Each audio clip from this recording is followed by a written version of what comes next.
Hello, Broadway Christian Church. It's been a while since I've had one of these Zoom interviews with you, and this one is very special. As we mentioned this past Sunday, we believe that God has led us to a new director of our Inasmuch ministry, and this is an opportunity for us to introduce her to you. This is Ann Mings, and when we posted the job opportunity back in June, Ann applied a couple days after we posted it. And as I looked over her resume, I realized there was somebody here that we really needed to consider. And certainly on paper, anyone can make themselves look good on paper, and certainly Ann did. But what we really, as we then interviewed her as a search committee, what we were more impressed than anything that we could see on paper was really her heart for the Lord and her heart for people. And I suspect you are going to hear that today. And as she begins to come and settle into Fort Wayne and to life here at Broadway, that love for Christ and love for people is infectious. And so I'm really glad to get to introduce you to Ann today. Ann, hello. Hello. Hello, Broadway Christian Church. I'm so excited to meet you, even via Zoom. So Pastor Ryan. Go ahead. Yeah, go ahead. No. Okay. Ann, on Sunday, I introduced you to the congregation, just mentioned a little bit about your background, that you have been over 25 years a vice president of a plastics corporation, which is an interesting shift that you're making. So can you just share a little bit about where you've been working the last 27 years and how you got there? Yes. And it is it's a very, as you know, Pastor Ryan's heard the story now 20 times, I think. It's a big God story. So was born and raised on a farm in rural Southern Illinois. Planned on being a missionary, and the Lord had a different plan for me. So when I when I got ready to go to college, I had to put myself through college. So I had lots of jobs to pay for college. And then as I was finishing my first year of college, the university came to me and said they had a program for kids who were coming out of East St. Louis, Peoria, Rockford, Moline, south side of Chicago, really the first members of their family to even graduate high school had not scored high enough on an ACT test to get into the university. Most had single-digit ACT scores, but the university wanted to give them a chance. These kids wanted to go to college. So they had remedial math and English for these kids to really get them ready to take the college courses, but no professors or graduate assistants wanted to teach remedial math. So the university approached me and said, would I be willing to teach these kids introduction to math, basically remedial math? So my first question was, are you gonna, I'm sorry, here, I gotta get this one out too.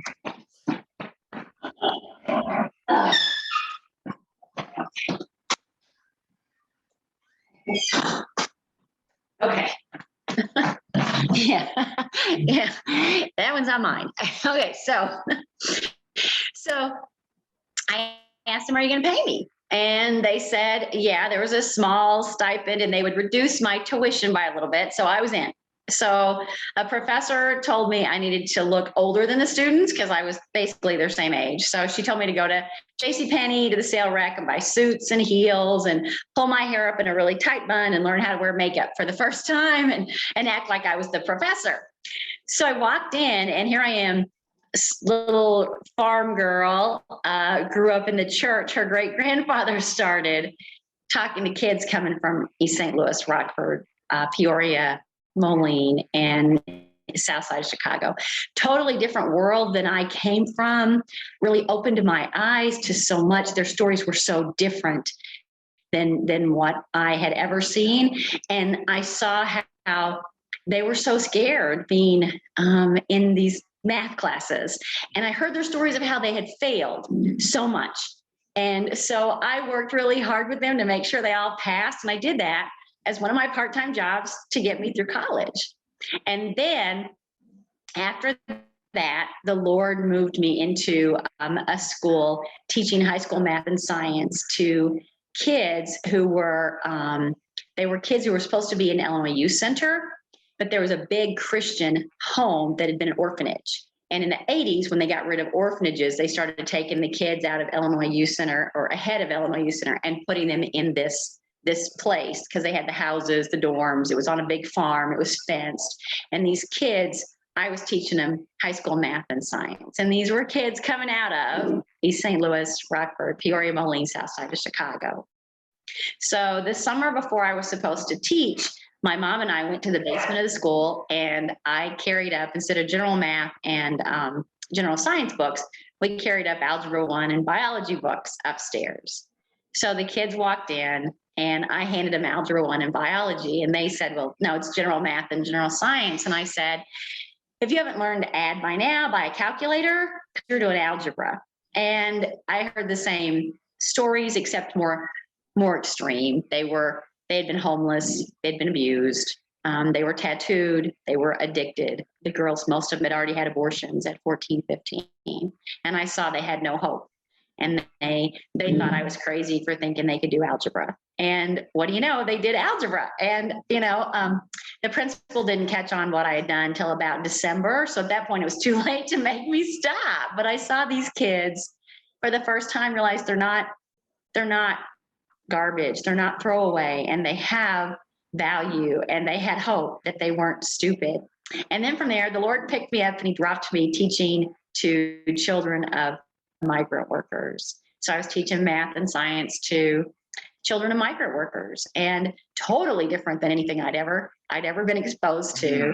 And they basically had been dropped while their parents went around the country and picked crops. So they were handed from person to person. They were abused. They felt abandoned, and they were in a community that didn't really care much for them or want them there. And it was the same thing. They thought they had no purpose. They had no value. And so I spent that year convincing them that, yes, they did. They were smart. They could do anything. It didn't matter where they came from. What mattered was where they went. And I would always share my testimony, even in a public school. And so from there, I got my master's degree in education, and I wrote my master's thesis on teamwork. And I've shared the whole story. Can I stop you right there for a second?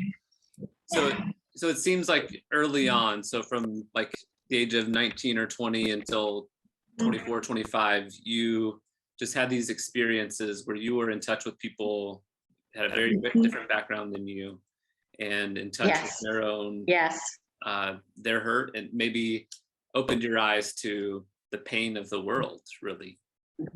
Yeah. Yes, it did.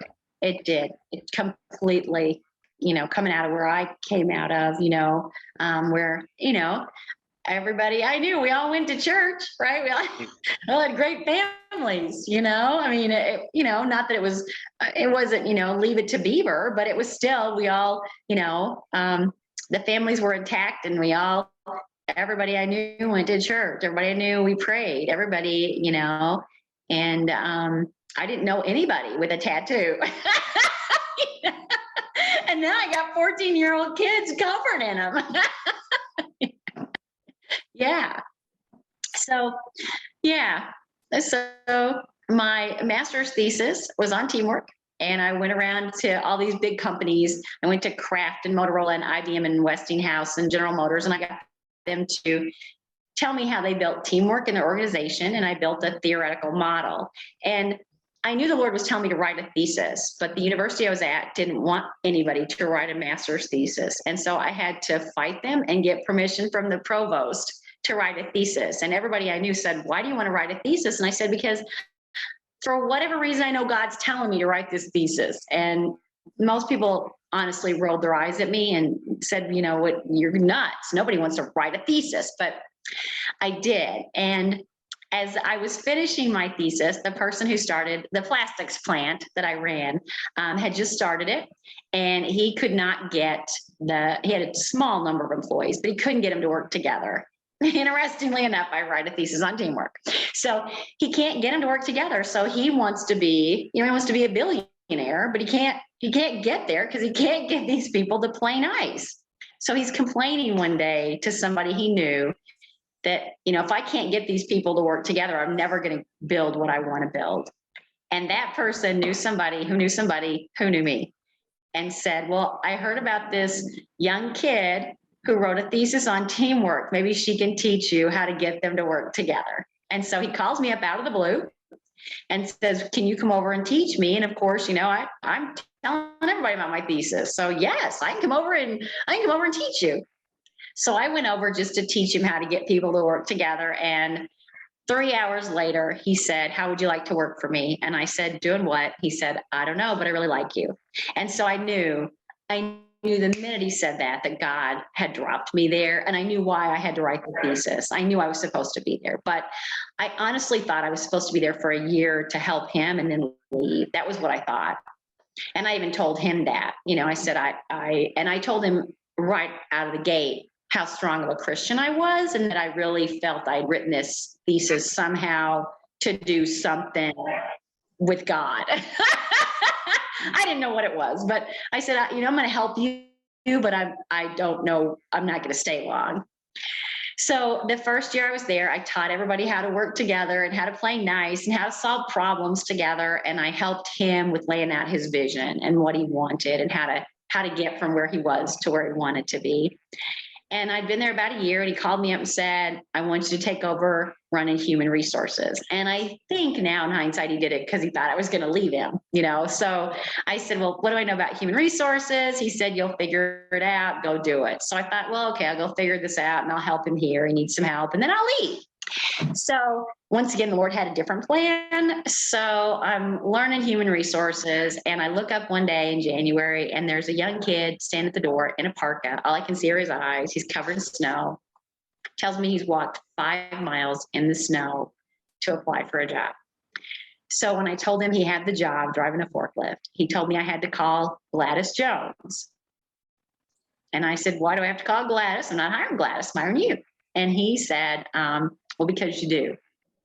So I went and called Gladys, and Gladys was also a Christian, which I found out during the call. And Gladys was just thrilled. And I said, but why did I have to call you and tell you I'm hiring Rodney? And she said, because he lives at the Fox Valley Adult Transitional Center. And I said, I don't know what that is. And then she said it really slow, Fox Valley. And I said, Gladys, you can spell it, but I don't know what that is. And so she got kind of quiet. She said, it's work release. And this goes back a long time. So I said, I don't know what that is. And she said, the big brick building by the hospital. And I said, yeah, it's apartments. And she said, no, it's Department of Corrections. And I said, it's a jail, it's a prison. What does that mean? And she said, well, they're nonviolent offenders. They are taken out of the prisons in Illinois, put here in work release. They have to have a job. And she said, if I can't get them a job, they go back, most of them, to Statesville. And I said, well, how many do you have? And she said, we have about 120. And I said, how many need jobs? And she said, I can't, I'm really struggling with getting anybody to hire them or keep them. And she said, I have 112 that need jobs. So I hired all 112 of them. Not the next day, but over the next few months. And Gladys and I wrote a grant and got her a van to bring them back and forth. And after I had hired about 50, I went up to tell the man who owned the plastics plant, and I knocked on the door, and he looked up and he said, what do you want? And I said, because he was not a Christian. He still is not a Christian, even though I prayed for him every day for all these years. But he said, what? And I said, just want to let you know, I'm hiring people out of work release. And he said, what is that? And I said, well, legally they're still incarcerated, but they need jobs. And he said, do you think that's a good idea? He was a little bit sarcastic with the way he said it. And I said, I think it's a great idea. And he said, well, he kind of sat there and he said, well, don't do anything too stupid. And then he went back to what he was doing. And so I kept hiring him. And then because we hired so many, even though we didn't know it, the state of Illinois listed us as the #1 ex-offender friendly company in the state of Illinois. So then anybody getting out of prison that went to unemployment would be sent over. And I didn't know why. And then one day, one of them said, well, because you're listed over at unemployment. So when I called the unemployment office, they said, well, yeah, you're the number one ex-offender friendly. And I said, well, how did we get that? And they said, well, because you hired all those people out of work release. So then from there, then all the social service agencies in Illinois started hearing about us and started sending us people from homeless shelters and rehab centers, people who were refugees and immigrants. And then about 5 or 6 years ago, we started hiring people who were victims of human trafficking. So over all those years I was there, 28 years, the Lord built a workforce of over 1,000 people, and they all came from one of those places: prison, shelters, the street. I had some that literally lived on Lower Wacker Drive and came to work. And I saw, I realized now the Lord was preparing me with all those different situations he put me in. But with all of them, people would say, aren't you scared? No, I was never scared, because I just saw in their eyes how scared they were of everything. They tried to be tough, but they were scared. And they would tell me the same thing over and over again. They would say, Marianne, I'm gum on the bottom of the shoe. And that was pretty much what I heard from the kids at the university, the kids in the IYC and the migrant kids, was, I'm gum on the bottom of the shoe. And I would always tell them, God doesn't make gum on the bottom of the shoe. You're not gum on the bottom of the shoe. And I'm going to show you you're not. And so, I worked with them, and I saw how their lives were changed with work. When it's done correctly, it's redemptive and restorative, which is why God gave Adam a job before the fall. It changes people, and they begin to see they're not gum on the bottom of the shoe. So over that 28 years, I saw people come out of homeless shelters and buy houses. I saw people come out of Statesville prison and become managers. I saw people, and I don't mean this disrespectfully, but this is a big deal. I saw countless people come in there. They'd lost all their teeth, either through fights or drug use, and they got teeth, and how that changes a person when, to people who go to the dentist all the time. What do you mean? But I saw how it changed them when the first thing they would do is come in, and they would come to see me, and they would smile, and I would see they had teeth. And so I saw how it changed them. And so I loved it. And then he put me in charge of all of manufacturing, and I argued with him and argued with God. I can barely change a light bulb, and you want me to run manufacturing. But the Lord took the least qualified person in the world and put her in that job, so that I had to spend hours on my knees asking him to lead me every single step of the way. And he would lead me to the Red Sea, and then he would part it. And then I would tell people, these people that have been in manufacturing forever would say, oh, this is impossible. And I would say, my God is not, he didn't bring me to the Red Sea to let me drown. And it allowed me to share my testimony with people. And then you get people saying, I guess the Lord's going to part the Red Sea. And I'd say, he sure is. And then, a few years ago, I heard the Holy Spirit telling me, okay, we filled you with all the skills we're going to fill you with here. It's time to go use them somewhere else. And I argued again. I loved the place. I loved the people. I loved it. But I knew God was calling me out.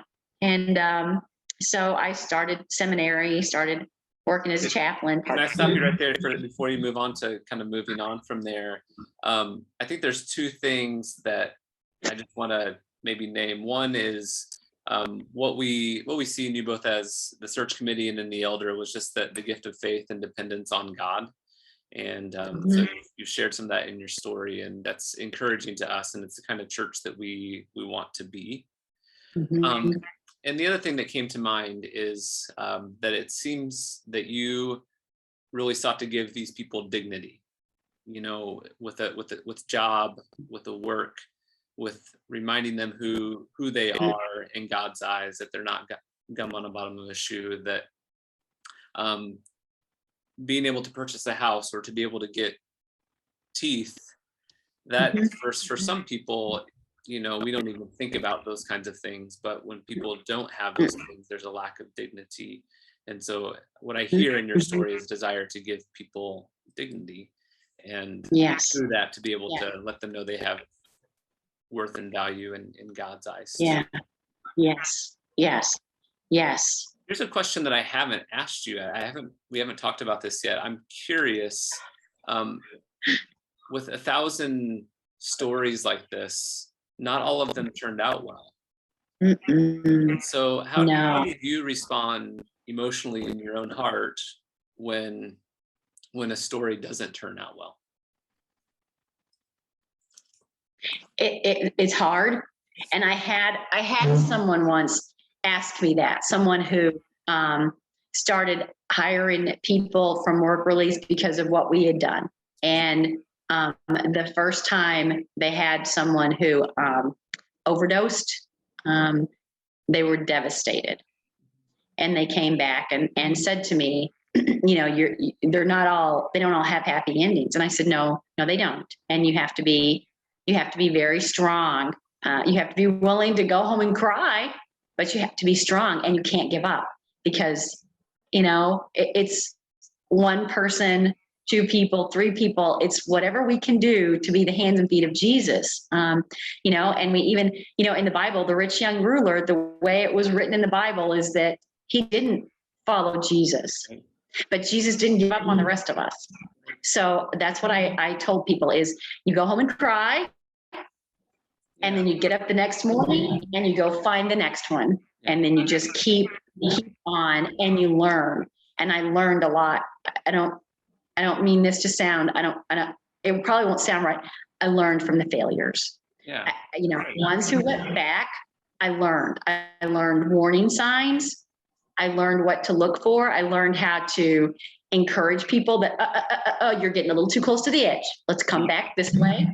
I learned how to have relationships with an awful lot of parole officers in Illinois. I learned counselors. I learned how to have relationships with them so that I could say, okay, I'm noticing some signs here, so you might want to get involved, and let's not lose them. So, you know, one of the things that Alan has often says is that, I know he says this to his volunteers that come in, is that God has not called us to change people, but to be faithful, to show up, move into people's lives, to pray for them, to offer the physical help we can, to offer the good news of Jesus to them. And that's our call to faithfulness, and to show up and to do the thing that God's called us to do. And so and they don't always turn out well, and that's painful for us. Yeah. But we continue to be faithful to what God's called us to. So yes. So you've, last couple of years, you've moved away from Suncast. So give us a couple minutes on what happened there and how you moved out of that. So I knew God was telling me. I knew. And not only did I know my pastor back in Chicago, he knew as well. You know, he and I met and prayed, and he said, Mary Ann, he said he's poured all this into you, and he said he's planning on using you in a more kingdom, you know, not subtle kingdom. He's going to put you in something that is kingdom. And he said, I don't know what that means, but he said, we prayed and we read scripture and talked, and he knew me quite well. So, and so then at the beginning of 2020, I knew God was telling me, get ready. And that was when, I started enrolled in, applied for seminary, became certified as a chaplain, started volunteering as a chaplain, and started, I actually started at that point giving stuff away because I didn't know where God was calling me. For all I knew, he could have been calling me to Taiwan, to the mission field. I just knew I had to be ready. And so the person who owned a Suncast, obviously he's nearly 30 years older now as well. So he sold part of it. And when the new people come into corporate America, the old people are out, especially, I had my fingers in just about everything there. So there was no way that they could, it wouldn't have been good for them, and it wouldn't have been good for me. I mean, that was, that's where I'd spent my whole career, right? So the new people came in, and so then at the same exact time, I had some family members in Atlanta who needed some help. And then I had somebody reach out to me about working as a chaplain in corporate setting in Atlanta. So I thought, okay, well, this is where the Lord's leading me for now.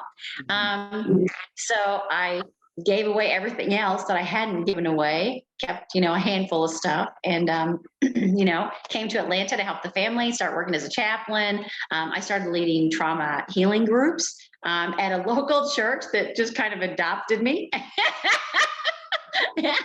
And, then I started leading generational racial trauma healing groups, and knew that the Lord was calling me to something that was kingdom related and was tied to all of this. And so I did have, other manufacturing companies reach out to me about coming to run, their facilities. And I told them, I said, it won't work. I'm not a manufacturing person. It worked there because God ordained it and God led me, and he gave me those successes that you know about. I had nothing to do with it. I just followed him. So for me to go against him and go to a manufacturing facility, I would fail miserably. And I don't have any doubt about that. So I had other corporate places call me about, VP of HR kind of roles. And I had people call me about VP of change management kind of roles. And I told them all the same thing. It worked there because God led me and he ordained me to be there. And that's not where he's calling me at this point. And then I had some other, I had a prison ministry reach out to me about running a prison ministry. And then I had a pregnancy help center reach out to me about running a pregnancy help center. I had a street ministry reach out to me about coming in a role mentoring. It was a lot of young individuals who were running it and didn't have a lot of organizational savvy or leadership skills. So they reached out to me and said, hey, could you come in a role? We'll call you whatever you want to be called, and you just mentor them and help them know how to run an organization. And so I had all of this, but I just knew that wasn't where God was calling me. Yeah. And then I started posting. Yeah. So I think one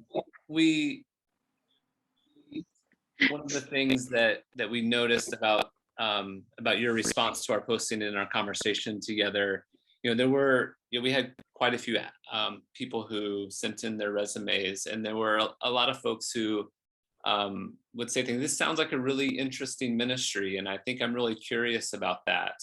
Or, I've been in pastoral ministry for a while, and this seems like a change that maybe God might be leading me to. And but what we heard in you was a strong sense of God calling you to it. And that was encouraging to us. And so I guess the question is, you feel as if God's called you here. You saw the posting. What was it in you that connected with the story that God has told in your life for the last 30 years? What was it that connected, that said, hey, this may be something God's calling me to? And what attracted you to the role? What attracted you to Fort Wayne and to Broadway, and has continued to over the last couple of months as we've been talking? I think number one was the posting talked about people who are broken and in poverty. And that resonated with me because that's what I've spent my whole life with. I mean, even those kids at the university, I mean, they came out of poverty. They did not come out of, they didn't come out of the western suburbs of Chicago. They came out of poverty and had no hope. They were broken. And along the way, that's who the Lord has had me spend my life with. You can call it my career, but no, this has been my life. And so the minute I saw those words, it resonated. And the minute I saw it, I dropped to my knees and just started praying. And I just said, Lord, I know this is where I'm supposed to be. And I will also tell you, I'm a Midwesterner. I came to Atlanta to help out family, and Atlanta is a great area and all, but I'm really a Midwesterner. And so it was in the Midwest, and these other opportunities were all over the country, and this was in Fort Wayne, and it was in the Midwest, and still close to my family in Illinois. And then, I prayed. I got an automated response that I wouldn't hear anything until like the middle of July. So I just prayed, and I said, Lord, I have no doubt this is where you're calling me, but I want to hear from him before July 15th.